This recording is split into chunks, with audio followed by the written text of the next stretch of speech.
What's up, YouTube? So, in this video, I'm going to be going over the Miami Dolphins edge rushers before training camp gets started.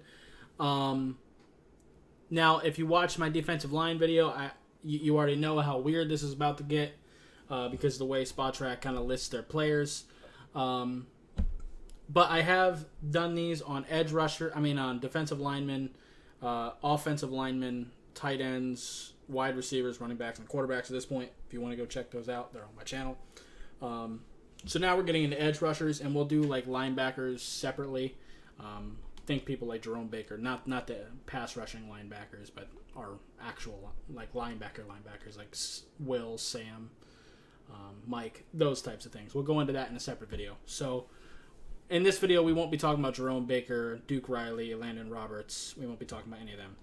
So anyway, and the reason why I have some defensive linemen pulled up is because they put Jalen Phillips and Darius Hodge and DeAndre Johnson on this list, despite them playing the same position as Melvin Ingram. So again, the way they list positions is strange, but we're gonna make do. That being said,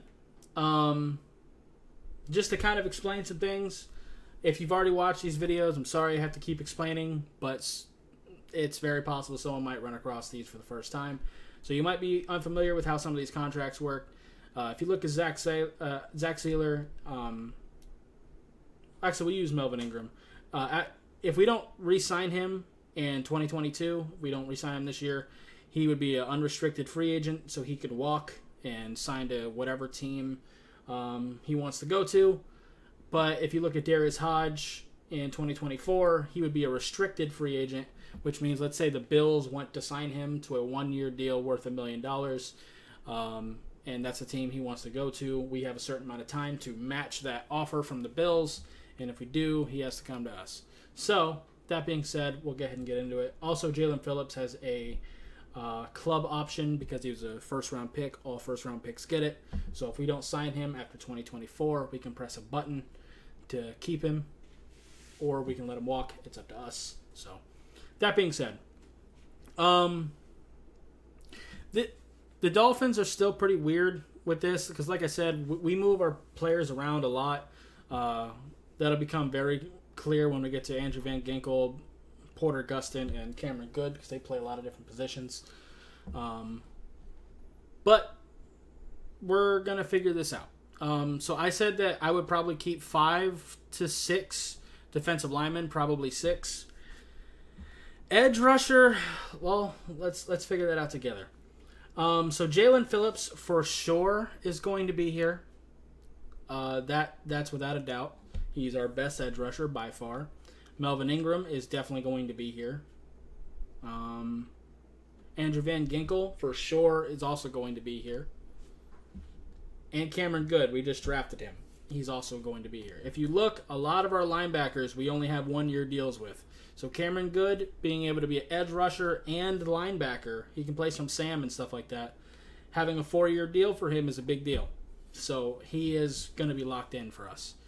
So like I said, I think those 4 are locked in. Jalen Phillips, Melvin Ingram, Andrew Van Ginkel, and Cameron Good. I think those 4 are locked up. But I think we should probably have at least 5 edge rushers, if I'm being honest. Darius Hodge and Brennan Scarlett, they pretty much stayed on the active roster all year last year for us, especially Brennan Scarlett. They actually got a little bit of playing time. Didn't do a whole lot, so I don't really know what to do with them. Porter Gustin, like Cameron Good and Andrew Van Ginkel, he is a guy who can play some Sam and play like edge, so he does have that position flexibility, so that does kind of help him. But I'm not necessarily a big fan of him.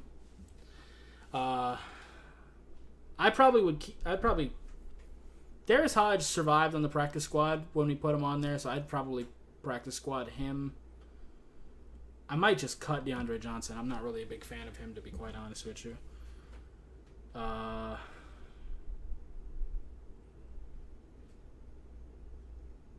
then I guess let Brennan Scarlett and Porter Gustin fight for it. I mean, I would let Brennan Scarlett, Porter Gustin, and Darius Hodge fight for it, to be honest. Because I think you could probably put Porter Gustin on practice squad, and he'd probably survive it. I don't think you can with Brendan Scarlett, so he would probably be my pick.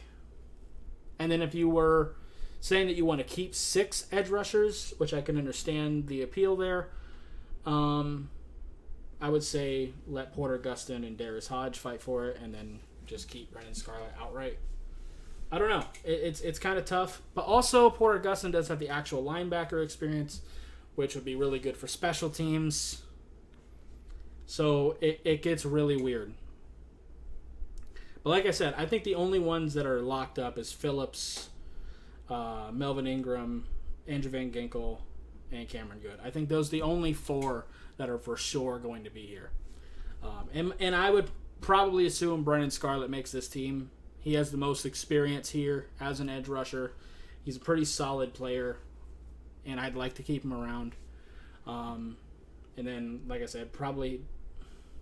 I mean, we have another year with Darius Hodge where it's a 1-year deal with Porter Gustin. So I might give him the nod just because of that, and he has been here before.